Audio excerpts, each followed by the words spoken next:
1000 हिंदू औरतों का रेप और 200 औरतों का गैंग रेप हुआ था और करीब 50,000 हिंदूस बांग्लादेश छोड़कर इंडिया भाग गए थे। This is so unfortunate. लेकिन ऐसे ही एंटी इंडिया और एंटी हिंदू सेंटिमेंट्स का यूज करके बीएनपी बांग्लादेशी मुस्लिम्स को ब्रेन वॉश करके उनके वोट्स अपने साइड करते आ रही है। अब यहाँ पर आपने एक स्ट्रेंज बात नोटिस की, ये तारिक रहमान बीएनपी पार्टी का चेयरमैन है। जय श्री राम। तो कैसे हो आप, प्लीज बताओ। आई एम फ्रॉम बांग्लादेश, बहुत सारा प्यार फ्रॉम बांग्लादेश। तो guys, today I am going to react on a video and the title name is after Maldives why Bangladesh is banning India now. তো guys listen, I am from Bangladesh. So একটা কথা বলতে চাই, আসলে এখানে ইন্ডিয়ান মানুষ বয়কটের কথা বলে নাই, আই থিঙ্ক ইন্ডিয়ান প্রোডাক্টের কথা বলছে, ঠিক আছে।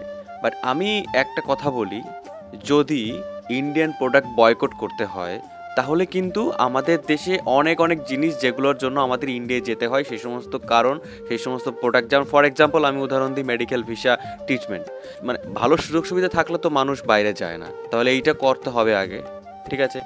আর যে সমস্ত প্রোডাক্টের জন্য আমাদের ইন্ডিয়ার পথে হাত পাততে হয়, সেই সমস্ত প্রোডাক্ট যদি বাংলাদেশে উৎপাদন হয় তাহলে কিন্তু আমরা কম টাকায় সেটা কিনতে পারবো, গরিব মানুষ সেটা খেয়ে বেঁচে থাকতে পারে।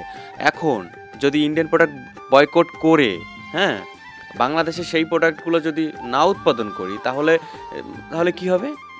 তাহলে কিনতেও পারবো না, খাইতেও পারবো না, তাহলে আমার মতো গরিব মানুষগুলোর কি অবস্থা হবে? মরে যাব ভাই। যারা বড় লোক তারা তো আছে, তাদের তো কোনো সমস্যা নাই, হ্যাঁ, তারা তো বিভিন্ন উপায় ম্যানেজ করতে পারবে, অনেক বেশি দাম দিয়ে সেটা কিনতে পারবে। কিন্তু আমার মতো যারা মানুষ রয়েছে, গরিব মানুষ যারা রয়েছে, তারা কিন্তু এটা কিনতে পারবে না। তাই কোনো কিছু করার আগে, হ্যাঁ, তার নেগেটিভ চিন্তাটাও ভাবতে হবে, পজিটিভও ভাবতে হবে। শুধু সবসময় বললাম ইন্ডিয়ান প্রোডাক্ট বয়কট, এবং বয়কট করলে আমাদের কি সমস্যা হচ্ছে, কি অসুবিধা হচ্ছে, কি সুবিধা পাচ্ছি, এগুলো জানা একদমই উচিত। দেখি কি হয়। আর একটা কথা, ইন্ডিয়ান প্রোডাক্ট বয়কট হতে পারে, বাট ইন্ডিয়ান যে ভালোবাসা, ইন্ডিয়ান মানুষ যারা রয়েছে, তোমাদের যে ভালোবাসা, এটা তো কখনো বিচ্ছেদ হবে না। আর আমি জানি না, আসলে ছোট্ট মানুষ, এত রাজনীতি পলিটিক্সের বিষয়ে কোনো ধারণা নাই, নো নলেজ, জিরো নলেজ, আর এটা ইন্টারফেয়ার করবো না। সাধারণ একজন মানুষ, আমি একজন হিন্দু মানুষ, বাংলাদেশে আছি, ঠিক আছে। হিন্দু মানুষ ভিড়ির ভিতর যে কোনো লাভ নেই, কথায় আছে নো মানুষ ভিড়ির ভিতর যাওয়ার দরকার নেই, হ্যাঁ। আছি আমরা অল্প কয়েক পার্সেন্ট বাংলাদেশে হিন্দু, দ্যাটস ইট। কিছু হলে তো সব কিছু মেনে নিতেই হবে। আমার তো আর কি বলে না, জাহাজের আদার ব্যাপারই, জাহাজের খবর নিয়ে লাভ কি। তো গাইজ, বেশি কথা বলে ফেলতেছি, এত কথা বলা আমার সাজে না। তো গাইজ, একটা request, if you not please subscribe my YouTube channel, subscribe my second blog YouTube channel. এই সনাতন ভাইকে তোমরা সাপোর্ট করো, তোমরা সাপোর্ট করতেছো, আমি ঋণী তার জন্য। So love you all. তো and guys, original video link in description. তো চলেই শুরু করি, let's start it.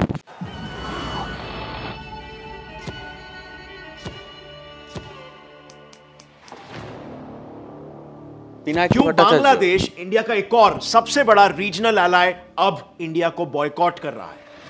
Yes, Maldives के बाद अब बांग्लादेश में hashtag India out, hashtag boycott Indian products और हैशटैग बॉयकॉट इंडिया ट्रेंड पर है। यहां तक कि हमारे प्रधानमंत्री का भी एक prominent Bangladeshi human right activist ने हाल ही में मजाक उड़ाया था। बट यहां पर दोगलापन यह है कि सबसे 8 से 10 दिन पहले ही बांग्लादेश की पीएम शेख हसीना ने इंडिया को बांग्लादेश का ग्रेट फ्रेंड और नेक्स्ट डोर नेबर कहा था, जिस देश के बांग्लादेश के साथ रिलेशंस बहुत अच्छे। इनफैक्ट जब मालदीव्स ने इंडियन पीएम का मजाक उड़ाया, तब बांग्लादेश के फॉरेन मिनिस्टर अब्दुल मोमिन ने मालदीव्स को ओपनली कंडेम भी किया था। This is not acceptable. Are you condemning it? Of course we do. And not just this, Bangladeshi foreign ministers भी हमेशा इंडिया की तारीफ ही करते रहते हैं। We believe, we are very proud of India. It is because of the leadership of Prime Minister Modi. तो फिर इन 10 दिनों में ऐसा क्या हुआ कि बांग्लादेश के एकदम से बदल गए और वो इंडिया को बॉयकॉट करने लगे? वेल, इस पूरे फसाड की जड़ में है एक बहुत ही गहरी साजिश, जो हमने आपके लिए पूरी तरीके से डिकोड किया है ताकि आपको पूरा मामला समझे। सो वीडियो को एंड तक देखना, वरना आप आधी अधूरी कहानी ही समझ पाओगे और ब्लेम गेम। चलो लेट्स गो। सो 8 जनवरी 2024 को एक famous Bangladeshi Twitter handle revolt ये ट्वीट शेयर करता है। इसमें वो क्लियरली लिखते हैं कि इंडिया बांग्लादेश का दोस्त नहीं है, इंडिया को बाहर निकालो।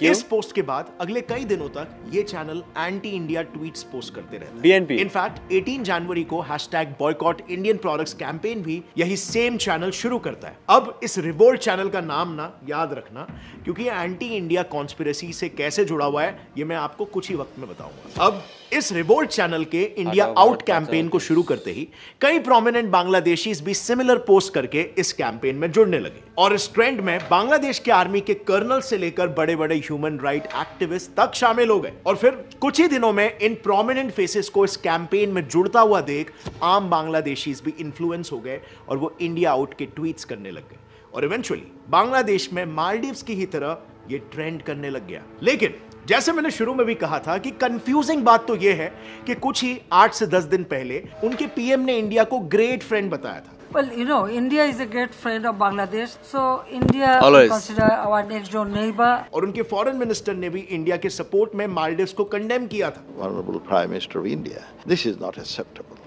Are you condemning it?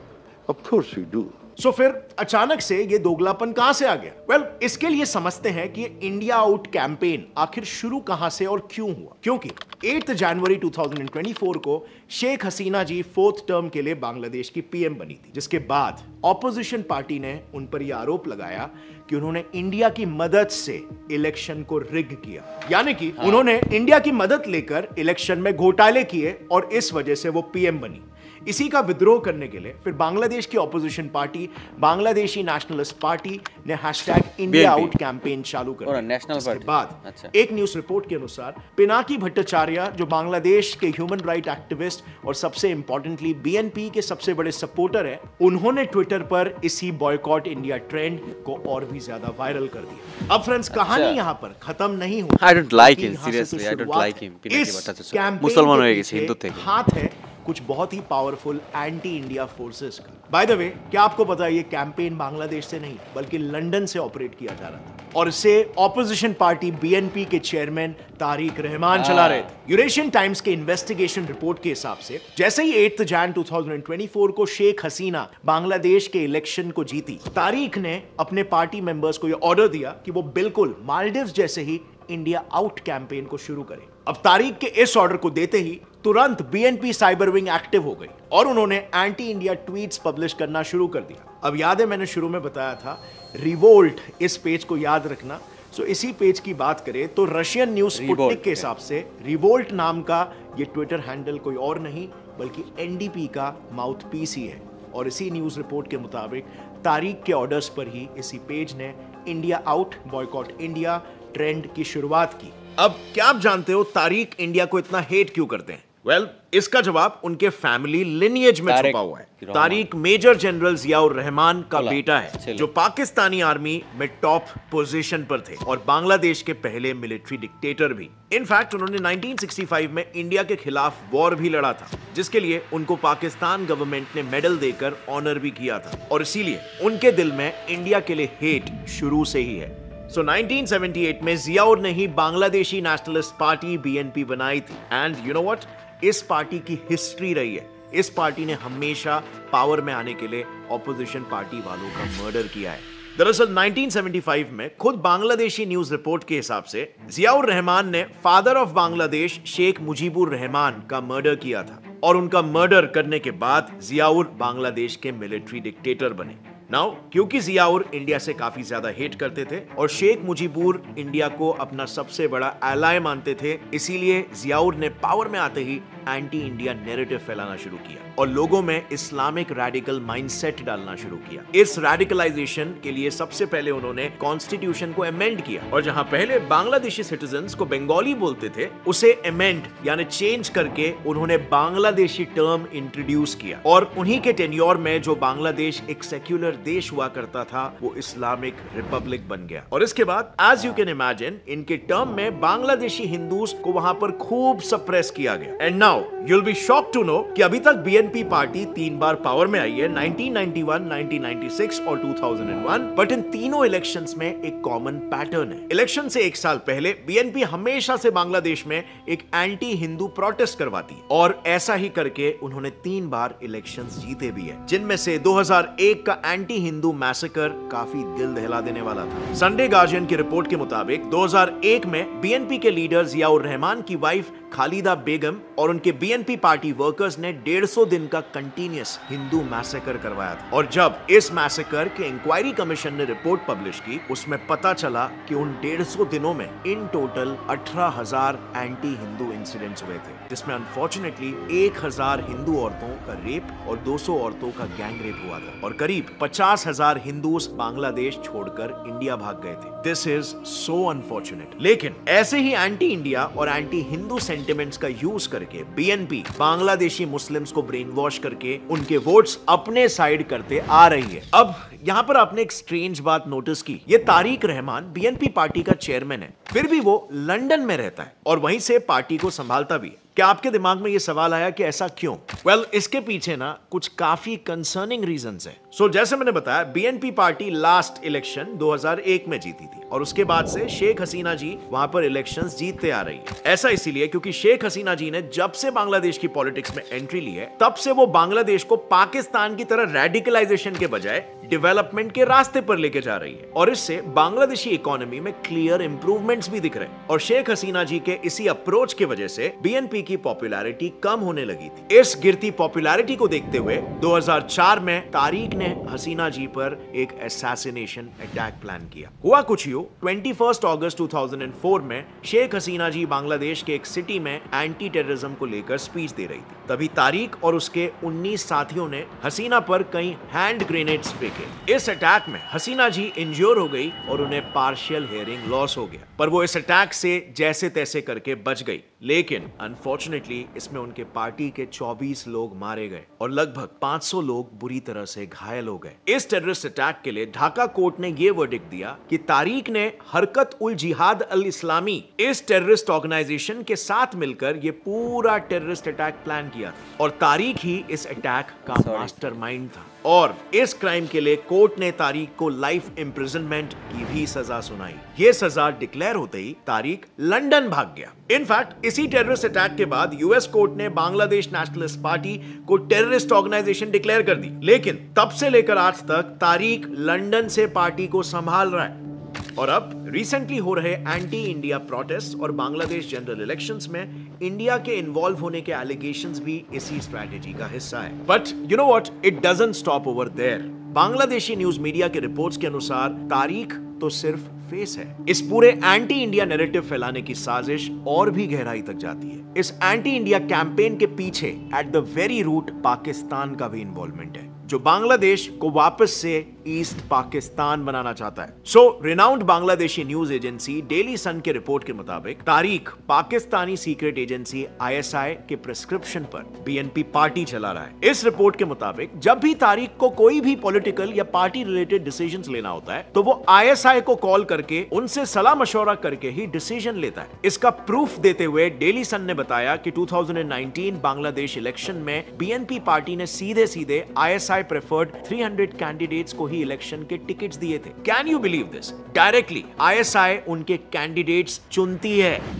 Basically इस पूरे षड्यंत्र में पाकिस्तान का यह फायदा है कि बीएनपी को सपोर्ट करके पाकिस्तान अपनी पपेट गवर्नमेंट बांग्लादेश में इंस्टॉल करना चाहता है, जिससे पाकिस्तान को 2 बड़े फायदे होंगे। पहला, उसकी 1971 में खोई हुई टेरिटरी वर्चुअली उसी के कंट्रोल में दोबारा आ जाएगी और दूसरा, वो इंडिया के नॉर्थ ईस्ट में भी कंटिन्यूअस इंसर्जेंसीज इजीली फैला सकेगा। इनफैक्ट जब 2001 में बीएनपी पावर में थी तो एक प्रोमिनेंट बांग्लादेशी न्यूज के रिपोर्ट के हिसाब से Tarique Assam based United Liberation Front of Assam ULFA insurgent group को आईएसआई के ऑर्डर्स पर फाइनेंशियल और आर्म्स प्रोवाइड करके सपोर्ट करता था। मतलब इन शॉर्ट, तारिक इंडिया भर में टेररिज्म फैला रहा था। ये थी बांग्लादेश ऑपोजिशन पार्टी द्वारा चलाई गई इंडिया आउट कैंपेन की पूरी स्टोरी। क्या आपको इसके बारे में पता था? कमेंट में ज़रूर बताना।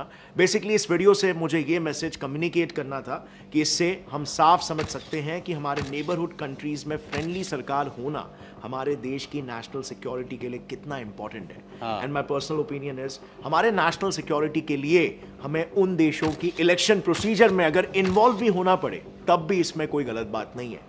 इनफैक्ट ये बात हमारे Kautilya, also known as Chanakya ji ने अर्थशास्त्र बुक में भी कही है हजारों साल पहले। सो इस पर आपका क्या ओपिनियन है नीचे कमेंट्स में जरूर बताना। और अब आज के तारीख की अगर हम बात करें तो पूरा देश लिटरली त्योहार मना रहा है, क्योंकि 500 सालों बाद देश में राम मंदिर बना है। इसके लिए हिंदुस्तानी इसे एक नेशनल त्योहार की तरफ बड़े पैमाने पर सेलिब्रेट कर। लेकिन कुछ इंडियन लीडर्स का ऐसा कहना है कि गवर्नमेंट ने पब्लिक के पैसे टोटली वेस्ट कर दिए। लेकिन क्या आपको पता है इस मंदिर में सरकार की जेब से 1 रुपया खर्च नहीं हुआ था। एंड यस, डोनेशन के भी 1 भी रुपए खर्च नहीं किए गए हैं। सो आखिर ये मंदिर बना कैसे? वेल, इसके लिए राम मंदिर ट्रस्ट ने ना एक काफी सिंपल बट एकदम इफेक्टिव स्ट्रैटेजी यूज की, जिसे मैंने अपने इस वीडियो में डिटेल में डिस्कस किया। बाय द वे, बहुत ही कम लोग इस मिस्ट्री के बारे में जानते हैं, तो check out this video by clicking over here. आपको यह भी पता चलेगा कि एग्जैक्टली कोर्ट ने किन एविडेंसेस के बेसिस पर राम मंदिर कंस्ट्रक्शन की परमिशन दी। अगर इस वीडियो से आपको कुछ भी नया सीखने मिला, एक लाइक जरूर ठोकना। गौरव ठाकुर चैनल को सब्सक्राइब कर लो और बेल नोटिफिकेशन दबाओ ताकि आगे आने वाली हमारी कोई भी वीडियो की अपडेट आप मिस ना करो और हर रोज कुछ नया सीख सको। See you next time.